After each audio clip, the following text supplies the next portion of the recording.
काली मीनार का मुख्य द्वार शौर्य के सुनहरे रक्त के स्पर्श से भस्म हो चुका था। टूटे हुए जादुई कांच और सुलगती हुई लकड़ियों के ढेर के बीच से शौर्य ने भीतर कदम रखा। उसके पीछे आर्या और उसके मुट्ठी भर विद्रोही साथी थे, जिनकी आंखें फटी की फटी रह गई थीं। उन्होंने आज तक सिर्फ कहानियों में सुना था कि अग्नि द्वार को कोई नहीं तोड़ सकता, लेकिन आज उन्होंने एक इंसान को उसे अपनी हथेली की गर्मी से पिघलाते हुए देखा था। मीनार के भीतर का दृश्य बाहर से भी ज्यादा भयावह था। ये कोई साधारण इमारत नहीं थी। ये एक विशाल खोखला स्तंभ था जो पाताल की गहराई से आसमान की ऊंचाई तक जाता था। दीवारें काले पत्थरों से बनी थीं, जिन पर लाल रंग की नसों जैसी धारियां धड़क रही थीं, जैसे यह इमारत जिंदा हो और सांस ले रही हो। हवा में एक अजीब सी गंध थी, सूखे हुए खून और सड़े हुए फूलों की मिली-जुली गंध।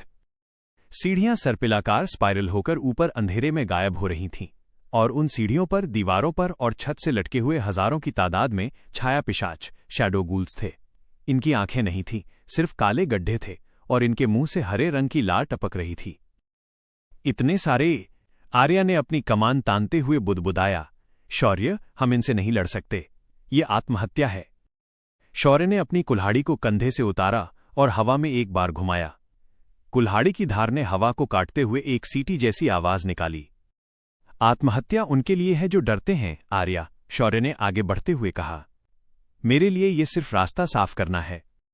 जैसे ही शौर्य ने पहला कदम सीढ़ी पर रखा, ऊपर अंधेरे से एक भयानक चीख गूंजी। ये हमले का संकेत था। हजारों छाया पिशाच एक साथ एक काली लहर की तरह शौर्य पर टूट पड़े। आक्रमण! शौर्य का शरीर अचानक एक सुनहरी आभा ऑरा से घिर गया। ये रुद्र शक्ति थी जो अब उसके गुस्से के साथ उबल रही थी। जब पहला पिशाच उस पर झपटा तो शौर्य ने अपनी कुल्हाड़ी का ऐसा वार किया कि पिशाच का शरीर बीच हवा में ही फट गया। काला धुआं बिखर गया। लेकिन वे एक नहीं, हजारों थे। वे शौर्य के ऊपर चढ़ने लगे, उसे नोचने लगे। आर्या ने पीछे से तीरों की बारिश शुरू कर दी। उसके तीर जादुई थे, जिन पर नमक और पवित्र जल का लेप लगा था। जिस पिशाच को तीर लगता वो जल उठता। शौर्य, अपनी दाईं तरफ! आर्या चिल्लाई। 3 पिशाच शौर्य की गर्दन को निशाना बनाकर कूदे। शौर्य ने मुड़कर वार नहीं किया, बल्कि उसने अपनी बांह फैलाकर एक पिशाच का गला पकड़ लिया और उसे ढाल की तरह इस्तेमाल किया। बाकी 2 पिशाच अपने ही साथी को काट बैठे। मूर्ख जानवर! शौर्य गुर्राया। उसने उस पिशाच को सीढ़ियों से नीचे फेंक दिया, जिससे पीछे आ रहे 10 और पिशाच लुढ़क गए। शौर्य एक आंधी था। वो रुक नहीं रहा था। हर सीढ़ी पर लाशें बिछ रही थीं, या यूं कहें कि धुआं बिखर रहा था। उसका शरीर पसीने और काले कीचड़, पिशाचों का खून से लथपथ था, लेकिन उसकी आंखों की सुनहरी चमक कम नहीं हुई थी। उसे थकान महसूस नहीं हो रही थी, क्योंकि हर बार जब उसका दिल धड़कता था, उसे ऊपर से अपनी मां की पुकार सुनाई देती थी। वो पुकार उसे ऊर्जा दे रही थी। अघोसुर! शौर्य चिल्लाया। उसकी आवाज मीनार की दीवारों से टकराकर गूंज गई। अपने पालतू जानवरों को हटा ले, या खुद सामने आ। जवाब में अघोसुर की हंसी गूंजी। ये हंसी किसी एक दिशा से नहीं, बल्कि दीवारों के भीतर से आ रही थी। इतनी जल्दी क्या है पुत्र? अघोसुर की आवाज में एक अजीब सी मिठास थी। अभी तो तुमने पहली मंजिल पार की है। ऊपर आओ। तुम्हारी मां तुम्हारा इंतजार कर रही है, और तुम्हारे पिता भी। पिता? शौर्य का माथा ठनका। क्या राजा विक्रमादित्य भी यहीं थे? गुस्से में शौर्य ने अपनी रफ्तार बढ़ा दी। वह दौड़ते हुए सीढ़ियां चढ़ने लगा। आर्या और उसके साथी पीछे छूट गए थे। शौर्य, रुको, ये जाल हो सकता है। आर्या ने चिल्लाने की कोशिश की, लेकिन शौर्य अब उसकी आवाज की पहुंच से दूर जा चुका था। 50वीं मंजिल पर पहुंचकर शौर्य रुका। यहां पिशाच नहीं थे। यहां एक लंबा, संकरा गलियारा था, जिसके अंत में एक बड़ा लोहे का दरवाजा था। दरवाजे के सामने एक योद्धा खड़ा था। वो योद्धा सिर से पांव तक पुराने, जंग लगे कवच में ढका था। उसके हाथ में एक विशाल तलवार थी। उसका सिर झुका हुआ था। शौर्य धीरे धीरे आगे बढ़ा। रास्ते से हट जाओ, उसने चेतावनी दी। योद्धा ने अपना सिर उठाया। हेलमेट के वाइजर के पीछे शौर्य ने जो चेहरा देखा वो सूखा हुआ और पीला था, लेकिन आंखें इंसानी थीं। उनमें असीम दर्द था। राजकुमार! योद्धा की आवाज फटी हुई और कमजोर थी। आप जीवित हैं? शौर्य ठिठक गया। तुम मुझे जानते हो? मैं सेनापति विक्रांत हूं। योद्धा ने अपनी तलवार को कांपते हुए हाथों से उठाया। 20 साल पहले मैंने ही महाराज को वो गुप्त रास्ता बताया था जिससे आपको जंगल ले जाया गया था। शौर्य की आंखें फैल गईं। ये उसके पिता का सबसे वफादार सेनापति था। विक्रांत काका? शौर्य की बचपन की धुंधली यादों में एक चेहरा उभरा जो उसे कंधे पर बैठाकर घुमाता था। आप यहां क्या कर रहे हैं? और ये तलवार मेरे खिलाफ क्यों उठी है? विक्रांत की आंखों से आंसू बह निकले। अघोसुर, उसने मेरे शरीर पर कब्जा कर लिया है राजकुमार। मेरा दिमाग मेरा है, लेकिन मेरे हाथ उसके गुलाम हैं। वो मुझे रोक रहा है, वो मुझे आपसे लड़ने पर मजबूर कर रहा है। तभी विक्रांत का शरीर अचानक झटके खाने लगा। अघोसुर का काला जादू उसकी नसों को खींच रहा था। भाग जाओ राजकुमार, विक्रांत चिल्लाया, लेकिन उसका शरीर शौर्य पर हमला करने के लिए दौड़ पड़ा। मुझे मार दो, मुझे मुक्ति दो। शौर्य का दिल बैठ गया। ये उसका दुश्मन नहीं, उसका अपना था, लेकिन वो तलवार लेकर उसकी गर्दन काटने आ रहा था। मैं आपको ऐसे नहीं मरने दे सकता। शौर्य ने विक्रांत के वार को अपनी कुल्हाड़ी पर रोका। लोहे की झंझनाहट से गलियारा गूंज उठा। विक्रांत एक कुशल योद्धा था। अघोसुर की काली ताकत ने उसे और भी तेज बना दिया था। उसने शौर्य पर लगातार वार किए। शौर्य सिर्फ बचाव कर रहा था, वो अपने पिता के मित्र पर वार नहीं करना चाहता था। मारो मुझे, विक्रांत रो रहा था और वार कर रहा था। अगर तुम मुझे नहीं मारोगे तो मैं तुम्हें मार दूंगा, और फिर तुम्हारी मां को कौन बचाएगा? शौर्य की पीठ दीवार से जा लगी। विक्रांत की तलवार उसकी गर्दन के इंच भर पास थी। मां, शौर्य ने सोचा। विक्रांत सही था। दया का समय नहीं था। मुझे माफ करना काका, शौर्य ने अपनी आंखों में आंसू के साथ कहा। उसने विक्रांत की तलवार को झटका देकर हटाया और अपनी कुल्हाड़ी का पिछला हिस्सा, हत्था, पूरी ताकत से विक्रांत की छाती पर मारा। कवच टूट गया। लेकिन विक्रांत रुका नहीं। वो फिर उठा। हत्थे से नहीं शौर्य, विक्रांत चिल्लाया। धार से।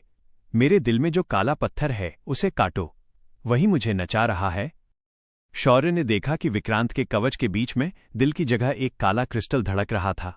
शौर्य ने एक गहरी सांस ली। उसने अपनी भावनाओं को पत्थर कर लिया। मुक्ति भवः, बी फ्री, शौर्य ने फुसफुसाया। उसने छलांग लगाई और अपनी कुल्हाड़ी सीधे उस काले क्रिस्टल पर दे मारी। कड़क, क्रिस्टल टूटकर बिखर गया। विक्रांत का शरीर शांत हो गया। उसकी आंखों से वो उन्माद गायब हो गया। वह घुटनों के बल गिर पड़ा। शौर्य ने उसे गिरने से पहले थाम लिया। धन्यवाद पुत्र, विक्रांत ने अंतिम सांस लेते हुए मुस्कुराया। जाओ, महारानी ऊपर हैं, उन्हें बचाओ। उसका शरीर शौर्य की बाहों में ठंडा पड़ गया। शौर्य ने विक्रांत को धीरे से जमीन पर लिटाया। उसने उसका हेलमेट उतारकर उसके माथे को चूमा।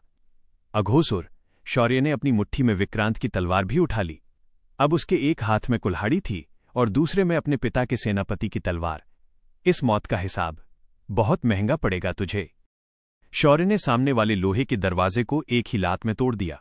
सामने सीढ़ियां खत्म हो चुकी थीं। ये मीनार की सबसे ऊपरी मंजिल थी, काली कोठरी। कमरा गोल था और ठंडा था। छत नहीं थी। ऊपर खुला आसमान था जहां काले बादल और बिजली कड़क रही थी। कमरे के बीचों बीच एक पत्थर की वेदी, ऑल्टर बनी थी, और उस वेदी पर वह थी महारानी अवंतिका, शौर्य की मां। उनके हाथ और पैर भारी जंजीरों से बंधे थे। उनके शरीर पर अनगिनत नलियां, ट्यूब्स लगी थीं जो उनके शरीर से धीरे धीरे खून खींच रही थीं और एक बड़े पात्र में इकट्ठा कर रही थीं। वे बहुत कमजोर लग रही थीं। उनके बाल सफेद हो चुके थे। चेहरा पीला पड़ गया था, लेकिन उस जर्जर काया में भी एक राजसी गरिमा थी। शौर्य की कुल्हाड़ी हाथ से छूटकर जमीन पर गिर गई।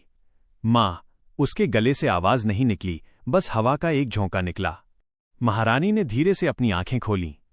धुंधली नजरों से उन्होंने सामने खड़े उस युवक को देखा। लंबा कद, चौड़ा सीना, बिखरे बाल और वही आंखें, राजा विक्रमादित्य जैसी आंखें। कौन? महारानी की आवाज सूखी पत्तियों की सरसराहट जैसी थी। शौर्य दौड़कर उनके पास गया और घुटनों के बल बैठ गया। वो उन्हें छूने से डर रहा था, जैसे वो कांच की बनी हों और टूट जाएंगी। मैं हूं मां, शौर्य का गला रुंध गया। आपका बेटा शौर्य, जिसे आपने जंगल भेजा था। महारानी का शरीर कांप उठा। उनकी आंखों में अचानक जीवन लौट आया। उन्होंने बहुत मुश्किल से अपना बंधा हुआ हाथ उठाया और शौर्य के गाल को छुआ। उनकी उंगलियां ठंडी थीं, लेकिन शौर्य को लगा जैसे उसे दुनिया की सबसे बड़ी गर्मी मिल गई हो। शौर्य, महारानी रो पड़ी। मेरे लाल, तुम जीवित हो? मैंने हर पल प्रार्थना की थी कि महाकाल तुम्हारी रक्षा करे। मैं आ गया हूं मां। शौर्य ने उन जंजीरों को पकड़ा। अब आपको कोई कष्ट नहीं होगा, मैं ये जंजीरें तोड़ दूंगा। शौर्य ने जंजीरों को तोड़ने के लिए अपनी ताकत लगाई, लेकिन जंजीरें टूटी नहीं बल्कि और कस गईं। महारानी दर्द से कराह उठीं। आह! नहीं, नहीं! शौर्य घबरा गया। उसने हाथ हटा लिया। ये क्या है? ये पाताल लोक की जंजीरें हैं, मूर्ख बालक। अघोसुर की आवाज फिर गूंजी। इस बार वो दीवारों से नहीं बल्कि कमरे के अंधेरे कोने से आई। शौर्य झटके से मुड़ा। उसने अपनी कुल्हाड़ी उठा ली। कोने से एक आकृति बाहर आई। महामंत्री अघोसुर। वो बिल्कुल वैसा ही दिखता था जैसा शौर्य ने बचपन में देखा था। सफेद दाढ़ी, सौम्य चेहरा और हाथ में एक रुद्राक्ष की माला। लेकिन उसकी परछाई जमीन पर एक विशाल राक्षस का आकार ले रही थी। इन्हें कोई हथियार नहीं तोड़ सकता, अघोसुर ने मुस्कुराते हुए कहा। ये जंजीरें महारानी के प्राणों से जुड़ी हैं। अगर तुम इन्हें जबरदस्ती तोड़ोगे तो महारानी के प्राण भी साथ में टूट जाएंगे। उन्हें छोड़ दे। शौर्य दहाड़ा। तेरा झगड़ा मुझसे है। झगड़ा? अघोसुर हंसा। मेरा तुमसे कोई झगड़ा नहीं है पुत्र। तुम तो मेरा सबसे बड़ा प्रोजेक्ट हो। 20 साल मैंने इंतजार किया है कि तुम उस जंगल में पककर तैयार हो जाओ। और देखो, तुम कितने शानदार बने हो। तुम्हारा शरीर, तुम्हारा वह सुनहरा खून, बिल्कुल वैसा ही है जैसा मुझे चाहिए था। तुझे मेरा खून चाहिए? शौर्य ने अपनी हथेली पर कटार रख दी। तो आ, ले ले। नहीं नहीं, अघोसुर ने उंगली हिलाई। मुझे तुम्हारा खून नहीं, तुम्हारा शरीर चाहिए। मैं बूढ़ा हो गया हूं शौर्य। यह नश्वर शरीर अब मेरी अपार शक्तियों को संभाल नहीं पा रहा। मुझे एक नया बर्तन चाहिए, एक ऐसा शरीर जो रुद्र और इंसान दोनों हो, और वो तुम हो। शौर्य को अब अघोसुर का असली प्लान समझ में आया। वो उसे मारने नहीं, उस पर कब्जा करने आया था। सपने देखना बंद कर बुढ़े, शौर्य ने हमला करने के लिए कदम बढ़ाया। रुक जाओ, महारानी चिल्लाईं। शौर्य, पीछे देखो। शौर्य ने मुड़कर देखा। वेदी के दूसरी तरफ अंधेरे में एक और सिंहासन था। उस पर एक आदमी बैठा था। वह स्थिर था। उसकी आंखें खुली थीं, लेकिन उनमें कोई भाव नहीं था। वो एक जिंदा लाश की तरह बैठा था। पिताजी! शौर्य के कदम रुक गए।